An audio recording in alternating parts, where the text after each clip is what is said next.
السلام عليكم، كيفكم؟ إن شاء الله يا رب تكونوا بخير وبصحة وسعادة وراحة بال، وكل عام وانتم بخير بمناسبة عاشوراء، ودايما إن شاء الله في طاعته وذكره. في عاشوراء سوينا المحاشي بالطريقة الحجازية، هوريكي كيف الطريقة.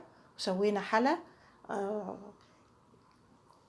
ربع كده كاسة زيت، عشان هذا محشي كتري الزيت لا تخافي.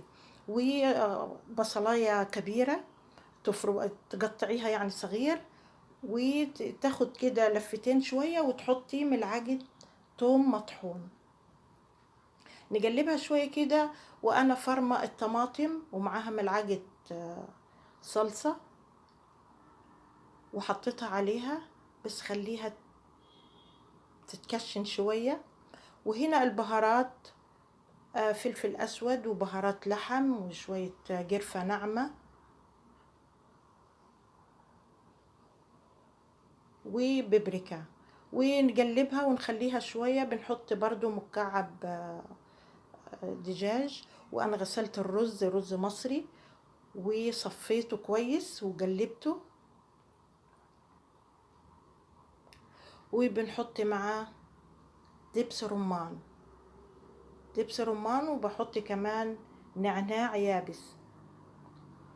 كله كده. أنا كترنا الطماطم. المحاشي الحجازي بيحطوا المحشي وبيكون فيه مرق، مو زي المحشي المصري، بيكون فيه معاه مرق. هذا السلق وورق العنب برضو أنا بسويه قدر لحاله. وهنا الخضرة شبت مع بقدونس مع كزبرة، طبعا فرمته كويس وحطيته بعد الرز. حطينا الرز تقلبتين الأول، وبعديها الخضرة. وهنا النعناع اليابس، نعناع ناشف كده نحط عليه، برضو بيعطيها طعم مميز وتست كده مميز. لما لقيت الملح قليل زودت ملح وشوية دبس رمان وقلبته. دحين أنا محضرة كل الشيء. غسلت الخضرة وحبتين بطاطس حطيتهم في أسفل القدر. دحين هنحشي الكوسة والفلفل والبتنجان، وهنحطهم في قدر زي كده. حطيت معاهم قرنين فلفل حار، فلفل حامي. وهنا هذا المرق برضو موية. وحطيت معاها الطماطم، حبة طماطم مفرومة معاها صلصة، وحطيتها على النار تغلي مع برضو حبة مرق الدجاج. وحطيتها على النار كده ربع القدر، لا تكتري لأن الخضار هو بينزل موية. وغطيته وخليته الين ما كده استوى شوية يعني. اول ما غلي غطيته. خلاص بنحط تحته الصاجة عشان لا يتحرق. بحط تحته الصاجة وبوطيه، بوطيه تماما. انا علشان كده بسوي المحشي من بدري، لانه بياخد سوى ساعتين. علشان بسويه على نار واطية بيعطي طعم جميل. وهنا بسوي الورق عنب مع السلق كمان. السلق بيكون مرة طعم مميز كده وزي الزبدة يعني. وبلف ورق العنب والسلق، وحطيت برضو عليه المرق والليمون الطرنشات، وطلع بهذا الشكل. والخضرة بهذا الشكل ما شاء الله ممتاز. ألف صحة وعافية. دحين بنسوي الحلا، صينية كنافة بالقشطة. جبنا الكنافة طبعا خليناها باتت في الفريزر يوم. لازم تكون في الفريزر كده علشان لما تتكسر بسهولة. هو كيلو، أخدت نص كيلو، والنص التاني برجعه الفريزر المرة تاني. أخدنا هنا نص كيلو، وما أبغى أحطه في الكبة هيكون ناعم. ما أبغاها ناعمة، أبغاها بيدي أقطعها بتطلع أحسن. بقطعها بيدي كده. دحين بنحط عليها كمان بعد ما تتقطع تماما نص كاسة سمن مع زبدة وسكر ناعم، ملعقتين سكر ناعم اتقطعت تماما، وهذا السكر البودرة، وبنحط السمن الأول مع الزبدة،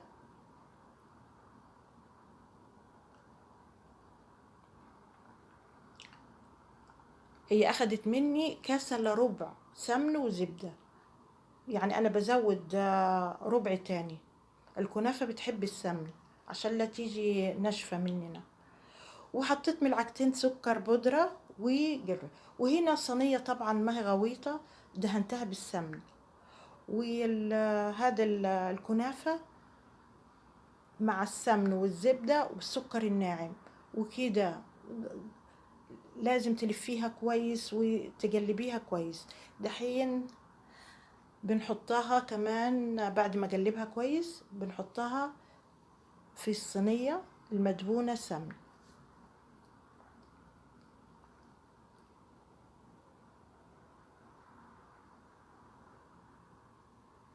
هذه الصينية بنحط في أسفل الصينية الكنافة، نغطيها كويس بالكنافة زي كده.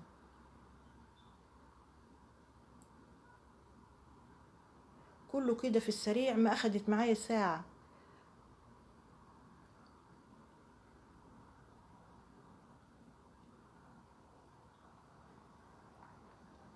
زي كده حطيت الكنافة وغطيتها تماما عشان لا تتكسر مننا، او لو في شيء مكشوف تحطي عليه القشطة بتلصق وما بتكون كويسة. لازم تغطيها كويس بالكنافة، وتضغطيها بيدك، تضغطيها اضغطي. او ممكن تجيبي صينية اصغر وتحطيها عليها وتضغطي. انا دايما اقول لكم على الشيء الاسهل، يعني بتكون سهلة معانا.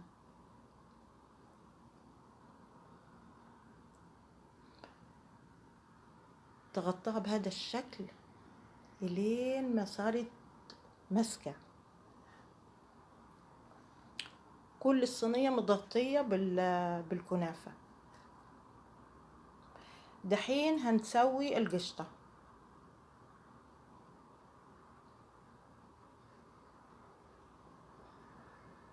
ايوه نضغطها كده، لازم تضغط تماما. هنا القشطة والحليب والنشا والسكر هنمزجهم مع بعض ونحطهم على النار. جبنا قدر ونحط الحليب، الحليب كان مثلج معايا. نحط الحليب يعني كاستين، انا اخدت بمقدار كاستين حليب. بنحط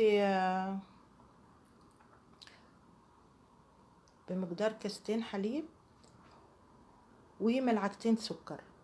السكر حسب الرغبة، انا ما ابغى القشطة تكون مسكرة. اللي حابب تكون مسكرة ممكن تحطي زيادة. وملعقتين نشا، وزودتي ملعقة تاني صاروا 3 ملاعق نشا مع 1 قشطة. تقلبيهم كويس، لازم يتمزجوا كده كويس مع بعض. حطينا القشطة وبعدين نقلبها كويس ونحطها على النار.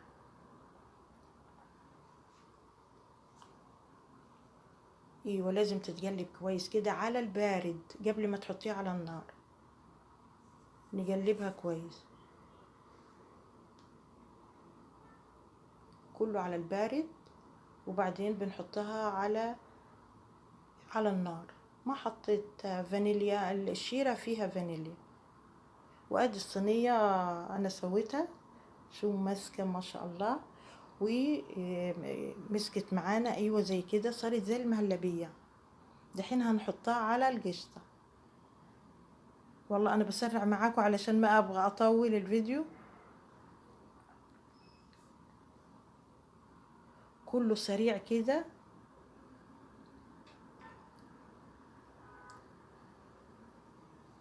ونحطها في وسط الصينية.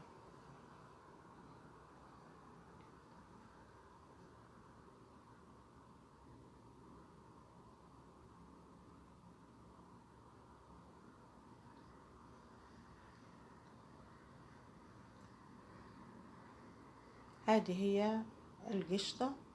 في ناس بتحط القشطة لحالها، يعني هي بتجيب قشطة وتفرشها على الكنافة وتحط الطبقة التانية وتدخلها الفرن.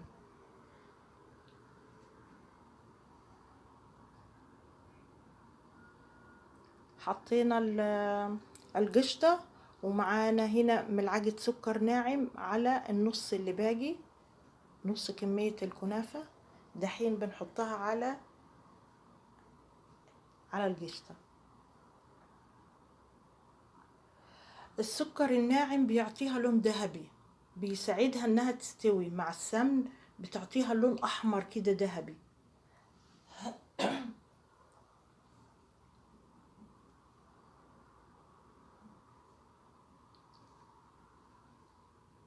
بنحط نص الكمية اللي معانا الين ما تتغطى تماما، ما يكون اي مكان مكشوف.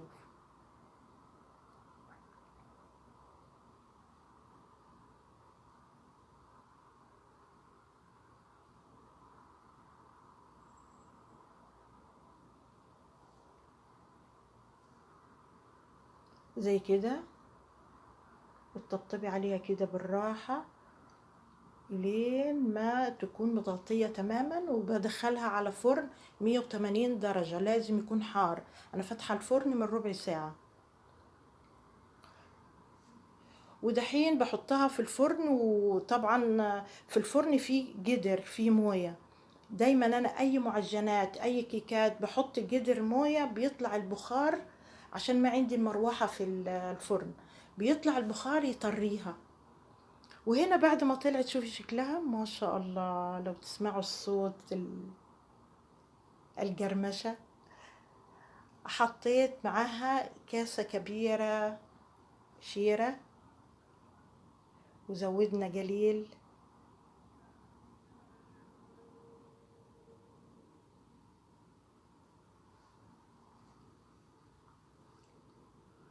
دحين كمان انا بغطيها وادخلها الفرن وهو مطفي.